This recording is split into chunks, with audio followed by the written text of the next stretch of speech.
Hey guys, my name is Micah Watson. Thanks for watching. Today I'll be showing you something cool that I recently found on the internet, which is an Ableton Push 2 game, and it's completely free. Right, so your push will need to be switched on. We're currently in note mode, but to play the game you have to change your push to be in session mode. So you just hit the session button over here.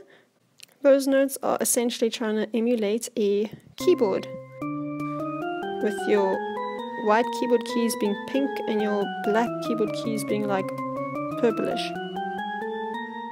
And you can also change the difficulty level in your live set. You can see free, easy, fair, hard and expert. So with free you can't lose any points and have game over.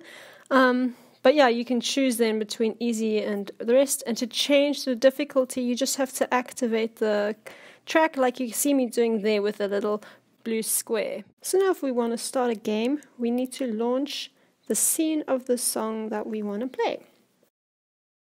You immediately see our little progress bar come. Oh goodness, that happened so fast. So you can see there, my progress bar is pretty full, and the more notes I miss, the further down the progress bar is going to go, and when I've lost, it's game over. But each time I hit some right notes, it kind of goes up again. Oh my goodness, I'm terrible at this game, guys.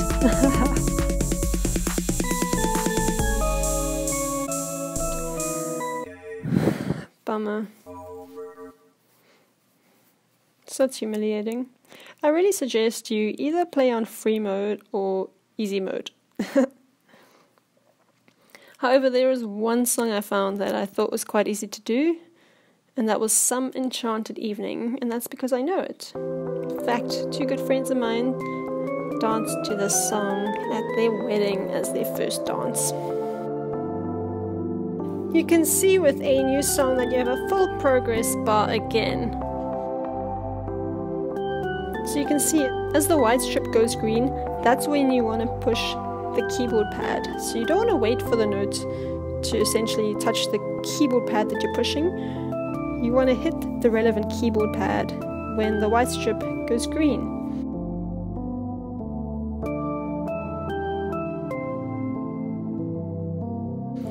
If the falling notes are purple, you want to hit a purple button on that same column, and if they're like this turquoisey color, then you want to hit the turquoise note on that column. This enables you to play chromatic lines.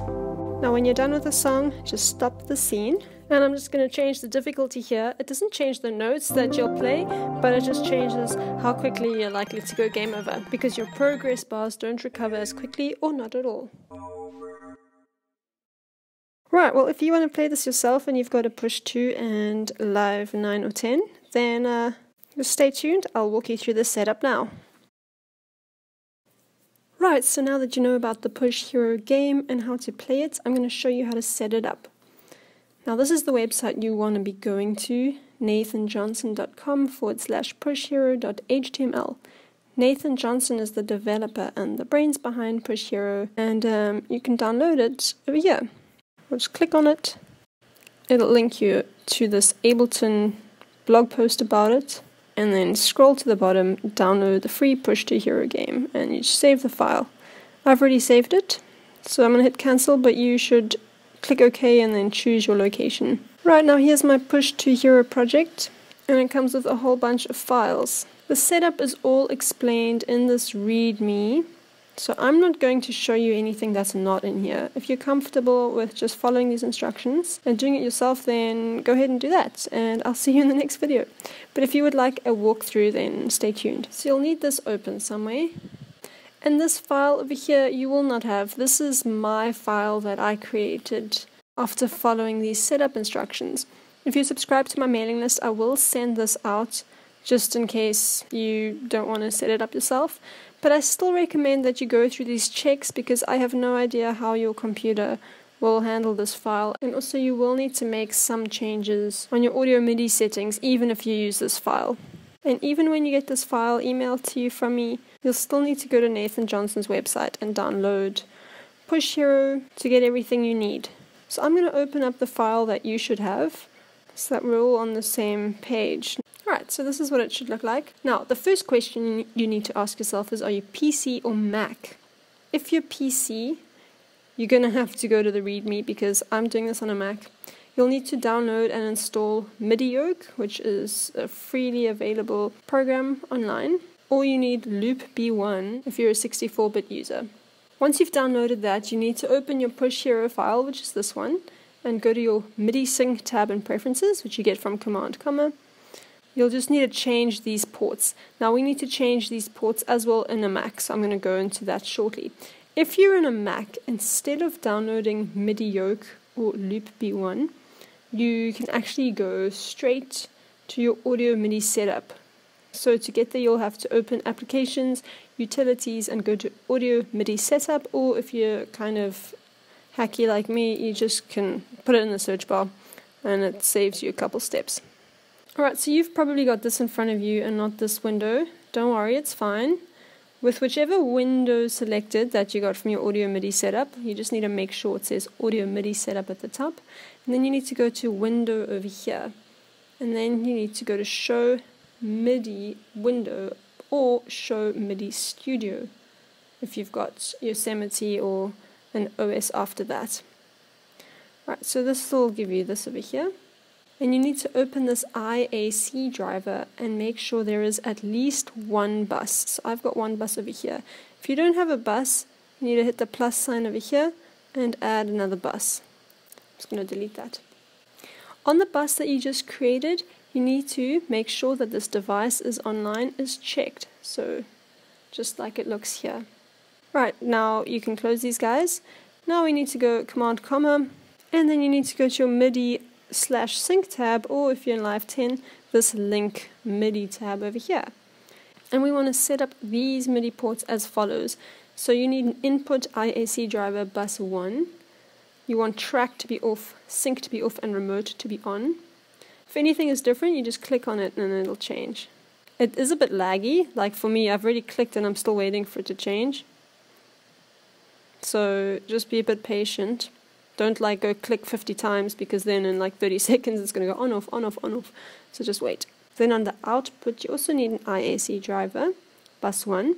And here you want track to be on and you want sync and remote to be off. This is the stage where you really need to have your push plugged in and switched on. So mine was switched off and I've just switched it on. Now I get my little push MIDI ports over here. So under input, Ableton push to user ports, you want remote to be on and track and sync off. So the top two look the same. And then for the output for the Ableton push, you want track to be on, remote to be on, but sync to be off. Now, PC users, I hope that you've installed your like MIDI stuff and changed your preferences. From here on out, whether you're a Windows user or a Mac user, we're doing the same thing. So going back to preferences, you need to go to Record, Warp, Launch. And we're going to change our launch settings. So go to Launch over here. And you want to go select on launch. You want this to be off. Next scene on launch. Select next scene on launch. You want to be on. And start recording on scene launch. You want to be off. I don't know if you can hear that goose. There's like a goose outside my window, like going mental. Then you also want to change your track routing setup or track routing setup, however you say it. And this is where it gets a little bit tedious, but it's fine. Stay with me. All these little white tracks, we need to check. Well, not all of them, but most of them. So the settings should be fine. I had to maybe change like one thing after my download.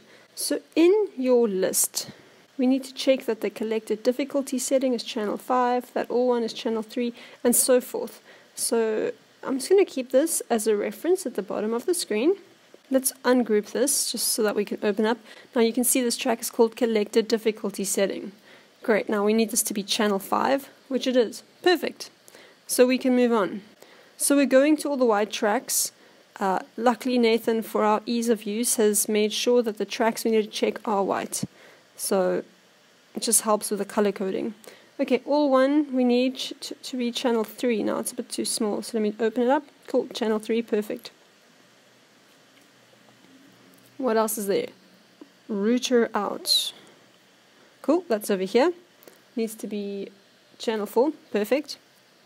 Next one, in out 1, cool. Needs to be channel 1, perfect. In out 2 needs to be channel 2, perfect. Drop, let's see, maybe it's in here. There it is. Needs to be channel 5, and drop 1 needs to be channel 5, perfect. Score result needs to be channel 1, which it is. And score trig needs to be channel 1 too. Well, perfect. So at this stage, we've set up everything perfectly. You need to now save your file, and like I said earlier, because I'm using Live 10 and this was a Live 9 file, it's asking me whether I want to resave this as a Live 10 file. Now you can, I just suggest you give it a different name. So save as, I don't want to overwrite that file, I'll call it Live 10. But I've already done this, so you go on and save it, and now you're ready to play. To play, you need to just launch a song and just follow the colored prompts and play like I explained in the video. Now just make sure that after every track, even if you've successfully completed, you'll get like a great work or well done at the end of it. Make sure to always hit this stop all scenes button at the end. Even if you change songs halfway through or complete it, always just between songs hit this, because you don't want to like confuse the setup. There is a lot going on here. So yeah, I just hope you guys have a great Easter and have some fun with this game.